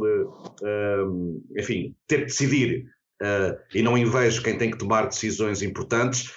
No fundo, pegando, até porque já abordámos desde a última tua intervenção alguns temas, a questão da Liga não voltar, e tu conheces muito bem os campos da Liga 2, também percebes que se calhar a maior parte deles não terá essas condições para que garantam tudo aquilo que é exigido do caderno de encargos, e por outro lado esta questão de se um jogador fica infectado, a competição continua, e se calhar todos os outros jogadores e o próprio árbitro, quando vai entrar em campo e sabe que há um jogador de uma equipa que deu positivo, senão também não vai ali condicionar e sentir-se a medo, não é? Sim, são duas questões distintas. Uma e vou começar por essa que foi abordada da primeira e da segunda liga. Vamos lá ver uma coisa. É óbvio que tem que se colocar nos pratos da balança a questão financeira e a questão da saúde, mas a questão da primeira liga implica mais do que ser campeão e descidas. Implica um aspecto que é muito importante, que é quem é que vai à Champions e quem é que vai à Liga Europa, porque no fundo esses são os verdadeiros dinheiros da sobrevivência de alguns clubes de topo, e quando esses clubes de topo sobrevivem, também o futebol sobrevive. Essa é que é a realidade, e portanto há aqui um aspecto também muito importante, que no meu ponto de vista passa por os acessos à Liga dos Campeões e à Liga Europa, para além do campeão, porque o ser ou não ser campeão até se pode criar uma circunstância de que este campeonato não existe, pronto, e a partir daí poderia ser o mal menor. Agora, mesmo não existindo, vamos admitir que tomava-se essa medida, a pergunta que se faz é quem é que vai diretamente à Liga dos Campeões? Quem é que vai ao play-off? É que isso mexe com valores, e então aí não acredito que uma medida dessas de não haver campeonato houvesse consenso, neste caso concreto, entre Porto e Benfica, não é? Porque depois uns diziam não, é como está, outros diziam não, é como acabou a época passada, e não saía disso, não é? Porque um favorecia o Porto, outro favorecia o Benfica neste aspecto que eu estou a referir. Portanto, eu acho que neste momento o importante mesmo é, e o Diogo focou um aspecto que por acaso tinha aqui escrito, que é exatamente isso, que é olhar para a relação de saúde, componente desportiva / financeira do próprio silêncio do desporto. Na segunda liga, ou na Liga de Honra, não faz sentido, neste momento, tender para o outro lado que não seja a parte da saúde, porque os valores envolvidos nem sequer, ou seja, aquilo que pode ser o prejuízo que uma segunda liga tem, acaba por ser altamente compensado, não só pelo aspecto da saúde, como o dinheiro que eles iriam investir, não, enfim, era muito maior do que aquele que iriam ter de retorno. Na primeira liga, há outros fatores que, para além da componente esportiva, do acesso à Liga dos Campeões, do campeão terminar, etc., que mexe também naturalmente com a saúde, é o outro prato da balança, mas eu acho que aqui tende muito mais, ou pelo menos para um equilíbrio entre, ok, a saúde sim, com todos os cuidados, mas aqui a componente esportiva é muito importante. E também os sinais que são dados para o exterior, para mim, que são fundamentais, é que o futebol pode vir a ter um papel muito importante no aspecto emocional e psicológico.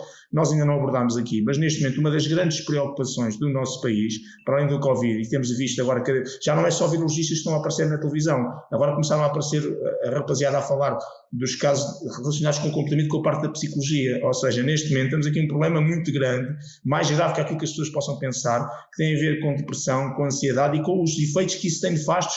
Não é? Basta dizer quais são os medicamentos mais consumidos no mundo. Não é para o cancro, nem é os ansiolíticos e tudo virado para isso. Nós temos um problema muito grave. E nós sabemos o papel social, e os políticos sabem isso, não é por acaso que eles estão também preocupados com o futebol, o papel social que o futebol neste momento pode ter. Se nós de repente tivermos 90 jogos, vamos imaginar em julho e em agosto na televisão, ou coisa que o valha, o efeito que isso vai ter para as pessoas, salvaguardando o aspecto que os adeptos não podem ir atrás dos jogos, ou então vão, tipo como agora acontece com os primeiros espetáculos, penso que foi nos países escandinavos que já começaram a pôr a malta tipo cinema dentro dos carros, não é? E depois os artistas agradecem, a malta em vez de ficar para fora bater palmas apitam, e portanto temos uma situação quase americana, mas isto para dizer que neste momento, muito importante também salvaguardar este aspecto emocional e psicológico e de sanidade mental, e o futebol pode ter um papel aqui muito importante. Da mesma maneira que às vezes o abrir portas para o futebol pode dar uma mensagem para o exterior de que parece que já está tudo bem e a rapaziada agora já também pode ir para a rua, mas por outro lado pode ver-se de outro aspecto, que é o futebol, ao estar com as medidas de segurança todas, e se calhar a termos jogos, e se calhar até não termos casos de infecções, estamos também a dar uma mensagem positiva de medo, ou seja, neste caso contrário ao medo, porque um dos grandes problemas que se põe hoje é agora está tudo em casa, e agora regressar? Este é um problema grave, é que as pessoas agora têm medo de regressar até para o seu trabalho, até para ir levar para a escola, mesmo este regresso, do 11º e 12º ano, supostamente, com determinadas condições a partir do dia 18, há muitos pais que estão com medo, há muitos pais que dizem que neste momento não sentem condições para os filhos irem, acham que têm medo, e o futebol também pode dar aqui uma ajuda, porque o futebol toda a gente vê, e é transversal a toda a sociedade, e de repente nós temos alguma coisa que já está a funcionar, e que até está a funcionar com as questões de segurança, e que até está a correr bem, e isso também ajudar a sociedade a libertar-se do medo do coronavírus, porque obviamente que o vírus é uma preocupação, eu não sou médico, nós todos temos a consciência que é uma coisa diferente, por isso é que o mundo parou, mas eu acho que também se gerou aqui um pânico geral e uma epidemia do medo, que no meu ponto de vista é exagerado em relação àquilo. Eu há um mês e meio falei sobre isto, não quero, sei que as pessoas às vezes entendem muito mal, mas nós neste momento estamos a 1/3 das mortes do que morreu ano passado em Portugal só com gripe A, ok? E temos 400 mil pessoas que morrem de diabetes no mundo, e temos 240 mil pessoas que morrem de cancro.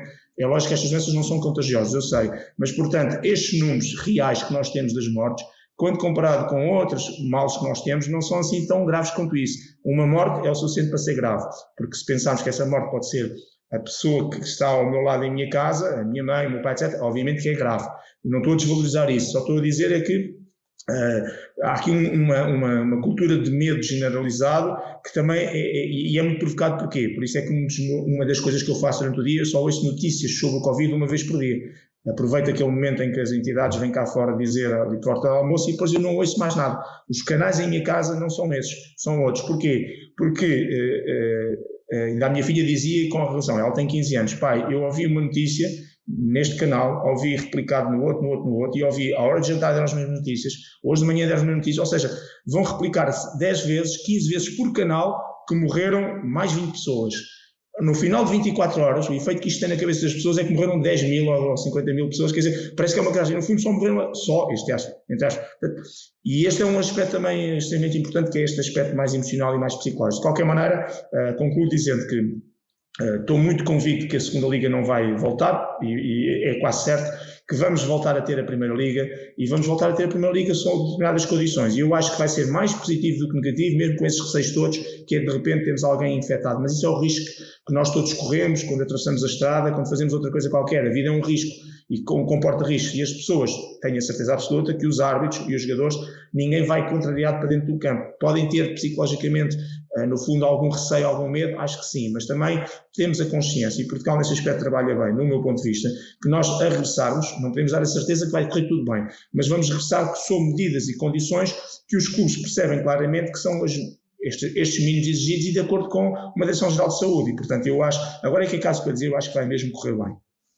E eu reforço primeiro, temos que realmente aprender a lidar com isto, porque o vírus não desaparece amanhã por magia. Se desaparecesse, a gente aguentava mais um bocadinho, sofria mais um bocadinho. Portanto, vamos ter que aprender a viver com esse, como com outros, acreditar na ciência e que as coisas vão evoluir, como é óbvio, e pensamento positivo, porque senão a dada altura, para nos livrarmos de um vírus, arranjamos uma outra doença que não é uma doença, e que muita gente já passa, que é a fome, e portanto temos que manter esse equilíbrio. Olha, Litos, campeonato, já chegámos mais ou menos, temos mais ou menos opinião, Primeira Liga sim, as dúvidas, mas se calhar não.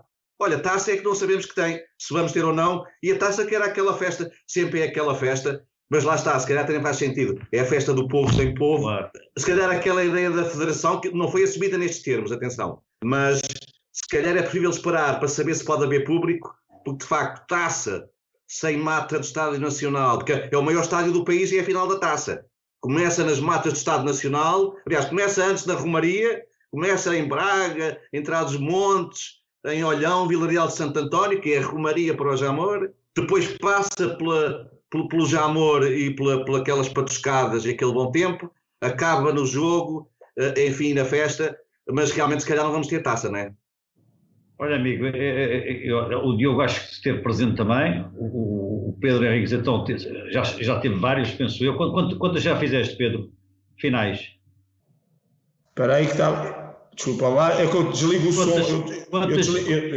Eu desligo o som. Quantas finais da taça já não, só fiz uma. É? Fiz em 2003, Futebol Clube do Porto 1, União de Leiria 0, no ano fantástico do Futebol Clube do Porto lá com o Mourinho, que tinha acabado de ganhar a Liga Europa e depois a Taça de Portugal foi a seguir. Mas são de facto momentos únicos, não é? A envolvência que tem essa final, aquilo que é, tu dizes bem, todo aquele ambiente, aquilo que é o tempo que nós demoramos a chegar ao Estádio Nacional, mesmo com batedores, toda aquela envolvência, de facto é especial, mas compreendo que se não houver a possibilidade de ter o público nas bancadas, deixa de fazer sentido. Obviamente que é uma competição, embora esteja mais ou menos tudo definido, até, me parece até em relação ao quinto lugar, não é? Quinto lugar também pode dar acesso, porque está Futebol do Porto e Benfica já nessa final. Me parece que se não houver condições, acho que não faz sentido realizar este jogo. Eu vou-te dizer até daquilo que estavas a comentar, Jorge, e a falar e bem, daquilo todo aquele ambiente. Eu tenho desejo de uma vez estar presente também no Estádio Nacional, mas também no Comes e Bebes, juntamente com um grupo de amigos e familiares, para ver uma final, mas primeiro usufruir daqueles momentos que nós sabemos que muitos deles chegam de madrugada para começar a preparar o estaminé deles, para começar a fazer os seus petiscos, para depois poderem assistir aos jogos. Acho que é um momento único e é uma pena, até porque ia ser um jogo interessante, Futebol do Porto e Benfica, um jogo grande, em que iria ser admirado por todos, porque todos que iriam estar presentes, mesmo nós, pudéssemos não estar presentes, iríamos estar em casa a apreciar mais uma vez aquele bonito momento. Olha, Litos, deste-me agora uma ideia e fica já o repto. Da próxima final da taça que pudermos ter público, poderá não ser esta, mas se calhar para o próximo ano, vamos com a família à bola, fazemos ali uma patuscada, vocês levam as vossas famílias, as vossas esposas, os vossos filhos, e fazemos ali uma patuscada à bola, de facto, acima de tudo, para celebrar assim também um bocado a vida. Diogo, isto sem final da taça não é a mesma coisa, mas... Olha, acho que o Litos já estava a fazer para levar os legumes e as alfaces. É verdade, leva. Acho que eu já estava a pensar um bocadinho no negócio, ele é bandido. Não, olha, vou-te dar aqui uma sugestão, um exemplo. Eu acho que nós temos de ter criatividade e imaginação. Não podemos mandar uma competição destas pela porta fora. Não dá para fazer agora. Faz-se no próximo ano, no meio do ano. É uma competição que se calhar já não vai haver taça da Liga. Há de haver ali um momento em que se vai decidir quem é o campeão da taça, até porque em termos de competições europeias não vai afetar minimamente. Está o primeiro e o segundo classificado e, portanto, desse ponto de vista está tranquilo. Se, entretanto, até ao final do ano, se houver condições para fazer, porque é que não se faz? Ou no próximo ano, em janeiro ou fevereiro, não se vai tirar para fora uma competição destas. Os adeptos vão ficar contentes, nós vamos ficar contentes. É uma bandeira do futebol português para o estrangeiro. E, portanto, quando houver condições, desde que seja no espaço de um ano, porque não pode passar a próxima taça, tem que haver um campeão da taça antes da final do próximo ano, eu acho que deixa-se tudo em aberto e evita-se neste momento o aglomerado de pessoas, porque efetivamente não há condições. Se nós estamos a pensar em jogos à porta fechada, com o máximo de condições possível, imagina o que é tu fazeres um jogo Taça de Portugal no Jamor, sabes que vais ter tudo controlado, mas de repente a floresta, a mata fica cheia de gente porque os adeptos vão começar a aparecer para apoiar as equipas. Não há condições. E nós sabemos que o futebol traz muita irracionalidade e muitas emoções à mistura, e as pessoas estão fartas de estar em casa, pensavam, vamos fazer um piquenique ali para a mata, e de repente juntavam-se inúmeras famílias todas a fazer um piquenique na mata, o que nós sabemos que não é propício nesta altura. Portanto, a minha sugestão seria naturalmente tentar passar a final da taça para um momento propício em que já pudesse ter adeptos. Não sei quando é que será, mas repara, mesmo que não pudesses ter os 30 mil do Jamor, que conseguisses fazer com 15 mil, mas daqui um bocadinho mais para a frente, quando as coisas já estivessem mais calmas e quando já houvesse mais segurança e mais confiança, sobretudo, porque a confiança vai-se ganhando. E eu acho que essa era uma sugestão que se devia fazer e que as entidades oficiais e competentes deviam pensar, até porque estamos a falar de um grande jogo, e é um jogo que toda a gente quer ver e que, em minha opinião, não se devia desperdiçar. Pedro, e é um jogo que não há árbitro nenhum no mundo que, pronto, tirando uma final de um campeonato do mundo ou uma final de um campeonato da Europa, apitar uma final da Taça de Portugal, enfim, até muitas vezes foi um jogo quase como prémio de carreira atribuído. Historicamente há muito também essa lógica na nomeação dos árbitros para esses jogos, árbitros em final de carreira, prémio de carreira. Para um árbitro também é importante esta final da Taça. Sim, vou começar por partilhar aqui um tesourinho, está bem? Esta foi a bola de 2002-2003 que pedi à minha filha para ir buscar ali dentro. A final da Taça de Portugal, do tal Futebol Clube Porto de Leiria, portanto, foi uma das 10 bolas, mas esta foi a bola com que dei o apito final e, portanto, fiquei logo com a bola na mão. Bravo! E tenho ali atrás... Esta foi que desapareceu. E tenho ali atrás, na direção do meu dedo, exatamente a lembrança que me deram, que é uma medalha dentro de uma caixinha azul, portanto, referente naturalmente a essa final. Naturalmente que nós temos aqui uma final que é um Porto-Benfica, com tudo aquilo que implica para o nosso futebol, e teríamos uma super taça Porto-Benfica. Não é? Ou seja, temos dois jogos, são duas grandes finais, dois grandes momentos extraordinários para o futebol, e estou de acordo com o que disse agora o Diogo, porque assim, se houver condições, matar já a competição acho que não o deveriam fazer, e tentar de alguma forma arranjar condições, criar condições para que essa Taça de Portugal e até a Supertaça possam ainda vir a ser jogadas. Acho que seria extraordinário. Agora vamos ver se isso realmente cabe dentro daquilo também que são prazos que têm que acontecer, porque naturalmente não pode haver uma outra final da Taça de Portugal desta ter ficado e depois jogar. Isso é lógico. E, portanto, esse é um primeiro aspecto. Segundo aspecto, se calhar as competições vão todas elas ser reorganizadas mesmo para a próxima época. Nós neste momento estamos preocupados em focar nesta, mas temos uma próxima época, e isso até desde o modelo do Vilas Boas, de mudar-se a lógica que nós temos de agosto a maio, e passamos por uma lógica de ano civil. Enfim, há muitas propostas e muitas ideias que nos poderiam fazer ganhar tempo na perspectiva de empurrar para a frente um bocadinho todas estas estruturas destes campeonatos. E inclusivamente a questão que nós temos, que é a Taça da Liga, que sendo bastante interessante sob o ponto de vista da festa, sobretudo aquela Final Four, temos um ano diferente para o ano não haver essa competição, ganhando aqui espaço sob o ponto de vista de timing, para se realizar um campeonato que comece mais tarde, uma final de uma Taça de Portugal e eventualmente até de uma Supertaça. Sim, este jogo da Taça de Portugal também tem essa vertente por parte das equipas de arbitragem. Hoje em dia já não há muito essa lógica de se entregar essa taça ao final da taça a um árbitro em final de carreira. Já houve, hoje em dia já não é tanto assim. Aliás, no meu caso, eu estava no meu segundo ano de Primeira Liga quando fiz esse jogo. De qualquer maneira, é um momento totalmente diferente, porque passa para além de tudo aquilo que qualquer jogador possa ter vivido em nível das competições nacionais, porque não há comparação. Não sendo uma competição tão importante, que não é, obviamente, como um campeonato, mas tem realmente esse lance especial em que os árbitros também se sentem que há ali todo o momento, toda a logística, toda a forma como é preparado o jogo, as conferências de imprensa que existem antes, toda a festa que é preparada, os paraquedistas que vêm lá do céu, as meninas com os pompons, enfim, há toda uma festa que começa exatamente fora das quatro linhas, com os comes e bebes, até a equipa de arbitragem, quando chega, 2 horas antes ao jogo, que tem que passar, portanto, hoje em dia já se consegue dar, já se utiliza outra estrada, mas portanto, há aqui todo um momento que é especial e é fantástico, mas naturalmente que neste momento, não havendo a questão da vertente desportiva muito vincada, porque não está nenhum lugar da Europa em questão, pode ser uma das competições que eventualmente tenha que cair. Agora, já estamos a um jogo de terminar, já sabemos quem são os finalistas, acho que a própria Liga e a Federação neste caso deveriam fazer, porque isto é um jogo da Federação, deveriam fazer todos os possíveis e impossíveis para que esse jogo se realize o mais tarde possível com as tais condições. Olha, há bocado acabei por não tinha-me passado um dos temas que já tinha sido abordado aqui numa conversa anterior, a questão das 5 substituições por jogo. E há bocado esqueci de perguntar se achavas isso uma boa ideia. Numa primeira vez achavas a ideia boa, mas não sabias se era execuível. Agora a FIFA parece estar a dar a abertura para essas substituições, desde que elas não provoquem um acrescento de interrupções no jogo. Claro, não, e não vão, provavelmente poderá-se adotar, não, um modelo, há vários modelos, um deles é fazer como se faz nos distritais, em que na segunda parte só pode haver 2 interrupções para fazer substituições. Agora uma equipa pode optar por colocar na segunda parte 3 jogadores de uma vez e 2 da outra, por hipótese, ou então já ter feito 1 ou 2 e depois fazer uma paragem para uma e outra paragem para 2. Portanto, há aí vários modelos, isto para evitar o excesso de paragens, ou então, em vez de ser só 2 paragens, fazer-se 3 na segunda parte, portanto não era assim muito mais grave sob o ponto de vista do timing perdido. Aqui a ideia é, caso isso seja a introduzir, porque vai provocar alterações naquilo que é o decorrer do campeonato, isto é, o campeonato teve, mas também o Covid vai provocar alterações que ninguém estava à espera.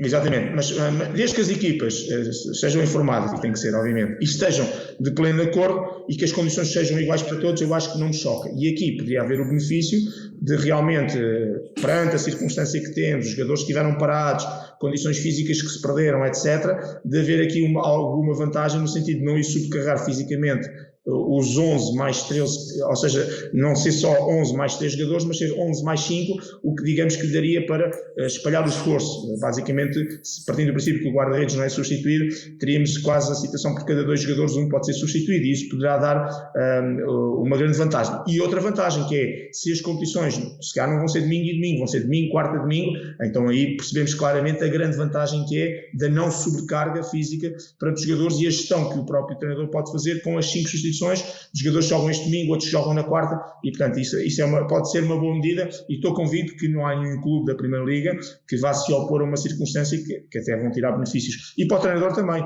porque eu acho que quem gosta, quem treina e quem gosta de treinar, é mais uma possibilidade que tem de intervir diretamente no jogo e não ficar só limitado a 3, mas poder, enfim, esticar neste caso para 5 substituições. Para os árbitros também é tranquilo, porque com o quarto árbitro auxiliar a equipa, isso é muito tranquilo fazer 5 substituições. Meus senhores, faltam 9 minutos para acabarmos este programa.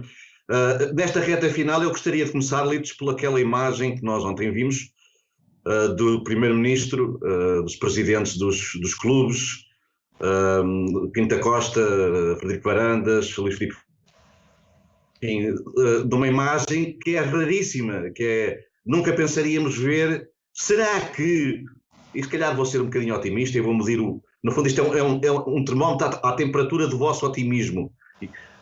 Será que com isto, a necessidade e enfim, com estes tempos, será que o futebol poderá respirar um bocadinho melhor no futuro, ou aquilo foi ontem, vemos os 3, é apenas uma imagem para a fotografia e pouco mais? A fotografia, acho eu, não é? Isto quando começar a competição, quando começar a guerra, lá se separam toda a gente. Mas também é importante, e acredito que as pessoas no momento destes, os responsáveis pelos grandes, pelo futebol português, num momento destes, é obviamente que tem que se juntar e que unir esforços e forças para ultrapassar tudo isto. Mas acredito perfeitamente que quando começar se retomar o campeonato, as guerras vão continuar novamente, e acabei por ficar feliz, porque tinha ficado preocupado quando tinha ouvido a primeira notícia que a Liga não ia estar presente, Pedro Provença não ia estar presente. Tanto quanto ouvi ontem, parece-me que foi Fernando Gomes, presidente da Federação, que fez questão de que ele estivesse presente. Não sei quem é que teve esta tomada de decisão do presidente da Liga não estar presente, que representava todos os outros clubes, iria ser, não diga, era defraudar todos os outros clubes que não os 3 grandes numa reunião destas. Por isso foi importante estar Pedro Proença também presente nesta reunião, porque representou todos os outros clubes. Eu penso que aí terá uma gafe protocolar sanada pelo Fernando Gomes, pelas notícias, como bem lembraste, que vem a público. É verdade que o interlocutor do governo é a Federação. E a comissão de especialistas criada pela Federação, também no fundo é a própria comissão que vai dialogar com a Direção-Geral de Saúde as questões mais médicas e protocolares que é preciso e as medidas.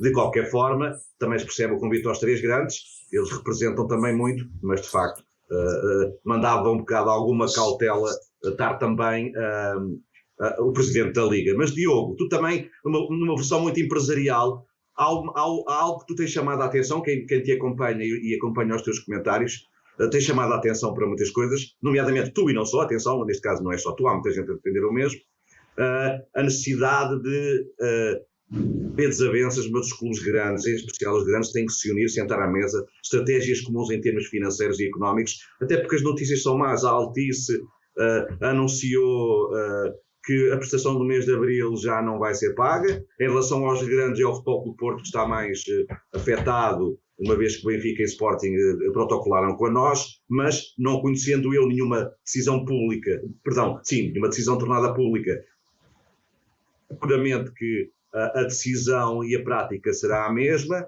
Enfim, muitos milhões que se podem perder, com base no negócio e no modelo de negócio.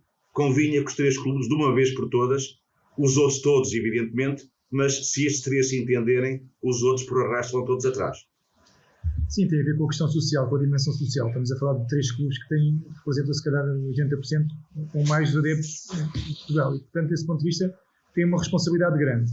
Aqui há algumas notas importantes. Por um lado, a noção de que o governo, que o futebol é importante para a sociedade e para a economia, e por isso chamaram alguns das figuras mais importantes dentro do espectro do futebol.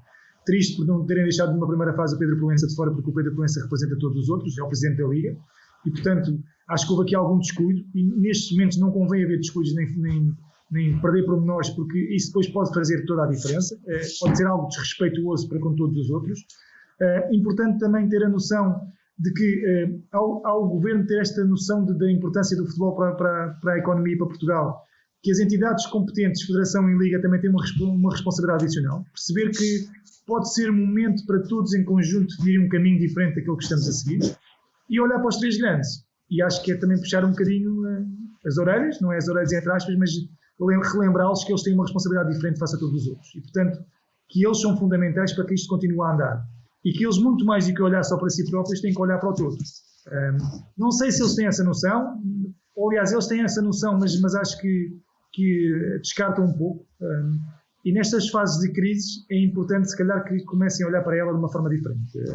E, portanto, desse ponto de vista, esta reunião pode fazer sentido para resolver o imediato, mas também para lançar as bases para aquilo que é fundamental no futuro. E o fundamental no futuro é profissionalizar muito mais o futebol. Se nós temos uma liga profissional, os clubes também têm que ser profissionais na sua gestão. Ter estratégias de forma a conseguir atrair ou a criar condições para que as pessoas vão mais ao estádio. Criar um produto melhor. E nós, tenho dito várias vezes, temos tanto de positivo no futebol. Aquilo que são os intervenientes, aquilo que se passa nas 4 linhas, somos muito bons. Temos uma formação de topo e, portanto, temos que saber valorizar aquilo que temos de bom e temos que melhorar aquilo que não é tão bom, e nomeadamente tudo o que se passa à volta do futebol, desde a própria comunicação, desde a forma como o caminho não é seguido por todos, é um caminho individual. E acho que este é o momento ideal para o fazermos, porque se o fizermos vamos criar as bases para que quando houver a recuperação podemos estar muito mais fortes e poder aproveitar os bons ventos que começarão a soprar. Litos, ias a dizer qualquer coisa? Jorge, não sei se queres pôr a mesma questão já ao Pedro, eu depois no final queria meter uma questão ao Diogo. Litos, só ter tanto, e o Pedro ainda não falou, vou-te pedir capacidade de síntese. Olha, era só para perguntar ao Diogo, até porque tem estado nestes programas a analisar mais a parte económica do futebol português, porque ontem eu vi alguém e no qual não gostei, de que o futebol não tem tanta importância na parte económica do país. Eu não sei se o Diogo, alguma vez abordaram esse tema, qual é que é o valor no PIB em termos do orçamento do Estado, não sei, qual é que é a importância de facto do futebol português no PIB do nosso 30 segundinhos. Olha, quem disse isso apenas analisou os números de uma forma drástica, porque o futebol representa, as receitas do futebol representam 0,3% do PIB. Mas a verdade é que há muitas receitas indiretas que não são contabilizáveis, nomeadamente o turismo, nomeadamente o nome que passa de Portugal lá para fora, as bandeiras que são os nossos internacionais, os nossos craques, a nossa seleção, e portanto é muito fácil contabilizar só as receitas diretas e dizer que o futebol não tem a dimensão que tem. Mas depois fomos ver as receitas indiretas e tudo o que gira à volta do futebol, porque o futebol também é muito importante para a sociedade em termos psicológicos, é uma diversão, é uma criação de emoções, é se calhar limpar um pouco a cabeça daquilo que são os habituais trabalhos das pessoas no dia-a-dia. E portanto não podemos só olhar para as receitas diretas, temos que complementar também as receitas indiretas e repara que o futebol tem uma dimensão grande, senão o governo também não chamava os 3 clubes e não se preocupava sequer em recomeçar a competição. Pedro, uma missão quase impossível, em 30 segundinhos tenta não esticar.